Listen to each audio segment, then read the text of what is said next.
Good morning. I'm thrilled to be on location at the AQUABELLA condominiums here in Toronto, which is the biggest waterfront development in North America by Tridel and Hines. And what we're seeing in the background is this beautiful new addition to the Toronto art scene, Refraction.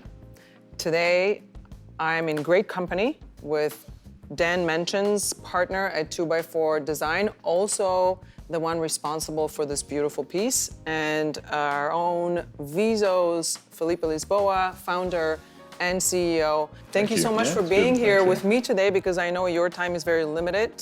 So Dan, I wanted to ask you first, Refraction. Can you tell me more about why you called it Refraction? About 6 years ago, when we were conceiving the interiors for this building, each of the buildings has its own sort of installation of artwork. The third installation of this complex was really about light through water. What you see is sort of a refraction of color. So hence this sort of abstract interpretation of the piece itself. And it really does light up when the sun shines through it, because it's facing east, and when we get the sunrise, there are beautiful rays of light that fills in the whole space. And also in the evening, what happens in the evening? The evening time with the natural, or with the streetlights itself, this is like a beautiful beacon on the corner. The piece is lit from the interior and really showcases itself on the exterior. So it becomes a really beautiful landmark to this property. And a beautiful addition to the Toronto art scene, right? Exactly, thank you. Of course, when you're a resident, you wake up every day, probably exit the elevator and go about your day with an inspired, fulfilled life. Wouldn't you say? I would say that, and coming home as well. Pretty fantastic to be immersed in this type of beautiful landscape on the interior. Can you tell me a little bit about what inspired your design intent? You know, the waterfront became a great inspiration for this whole community of buildings, and this is the third installation of the building community, and it was really about the reflection of water and that kaleidoscope effect through light, which created this piece, Refraction. How did the architecture of the building inform your design intent? You know, we worked with 3XN out of Copenhagen, who were the architects for this building. A spectacular sort of terraced architectural geometric forms, and we thought, you know, it's pretty neutral in what they're providing on the outside, so we thought we would do something fairly colorful to add some color into the interior as well. So now let's get to the point of fabrication. Great. This is a very large piece, 40 foot tall, if I'm not mistaken. One piece of acrylic. One piece of acrylic. I'm going to back up here. So it really is thanks to VISO for allowing us to get this piece executed to begin with. First and foremost, the design intent was really, the first design was really glass and mirror. 40 foot tall, we thought, how are we going to figure this out?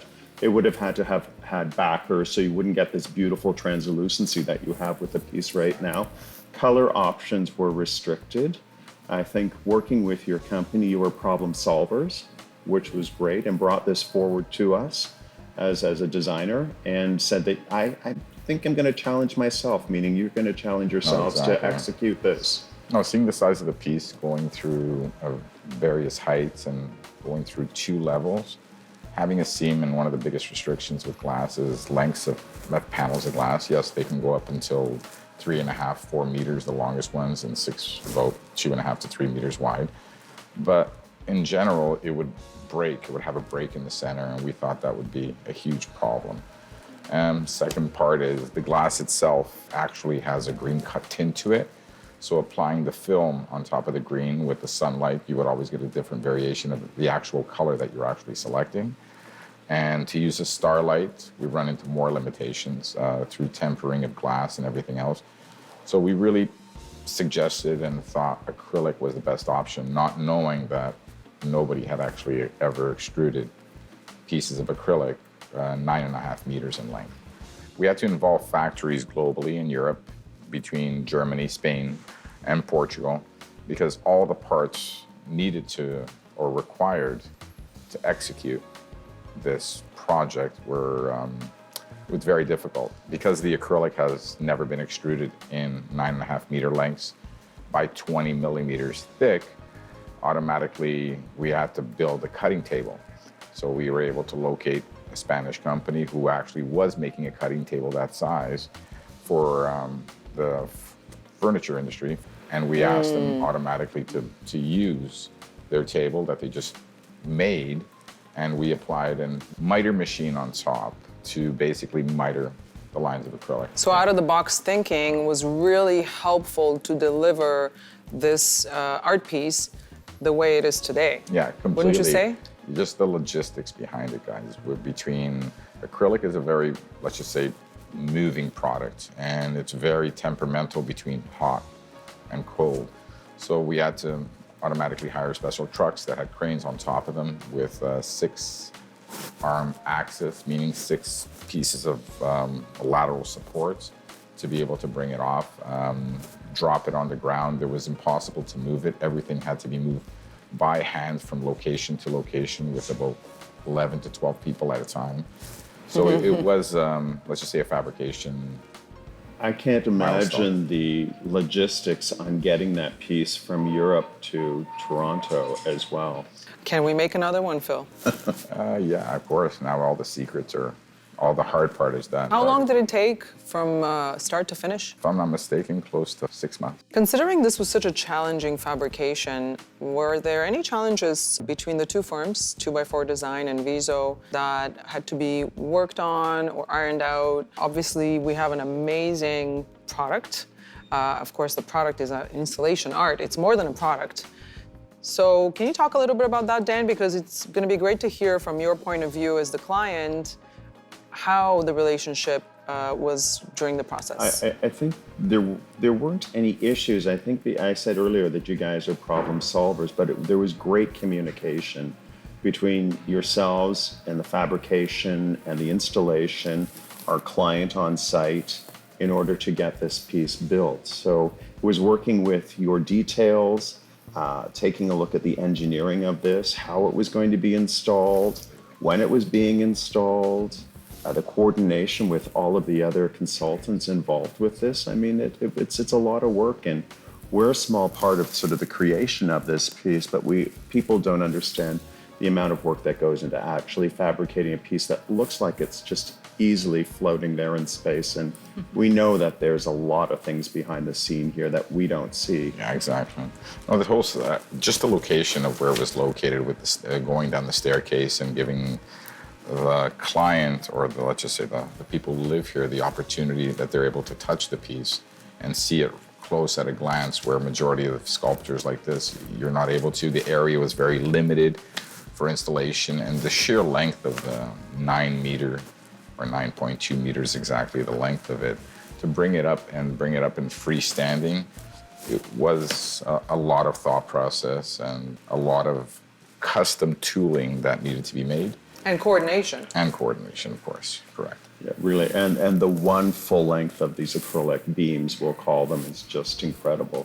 So I have a question, because you said something that spiked my interest to ask this question. You called it a sculpture. VISO is a decorative lighting design and fabrication company. But now we're doing a lot more sculpture and of course, installation art. So is this a light? What is it, in your opinion? I think it's a refraction. It's taking light from the sun and from external light sources to enhance the piece in itself. There's no internal lighting in the piece. There's no lighting going through the acrylic. The external lighting and natural light is playing a factor on how the piece looks throughout the day at 8 a.m. through 5 p.m. So lighting is no longer literal, it's abstract as well. Yeah, exactly. I think making light fixtures and the manufacturing of light fixtures, let's just say everything has moved, or they've become so much more design savvy, and with the LED technology and the minimal parts of light sources that you're able to incorporate in different aspects, you really explore your full ground of manufacturing and engineering capability. The technology behind this you don't get to appreciate when you see this piece in person. Like, every detail is so beautifully executed. There's a lot of studying and a lot of calculations that had to be done on this for the piece to be made. I think it has a large presence in a small footprint. Exactly. Yeah. That's So, Very well took the said. words out of my mouth. Thank you so much for being here with me today and with each other, and of course here on location at the AQUABELLA condos.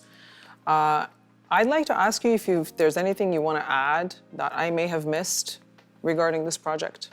I think there's a bright future between both of our companies. There's a lot of interesting projects and ideas that can be explored for the near future. I think you've instigated some creative juices here by now knowing that you can create or fabricate this type of piece just opens the doors for us Amazing. as well. So, thanks once again for the you. opportunity, Dan. It was great. Fantastic. And just to finish off, we can't forget about thanking the client. Oh, yes. Yes. Right, which is, The most important of course, part. Tridel and Hines. Thank you. They're in charge of this whole waterfront redevelopment. It's the largest waterfront redevelopment in North America. So thank you so much, and I can't wait to see more work between the two companies. Wonderful. Thank you. Thank you, Me as Tzetzy. well. Thank you.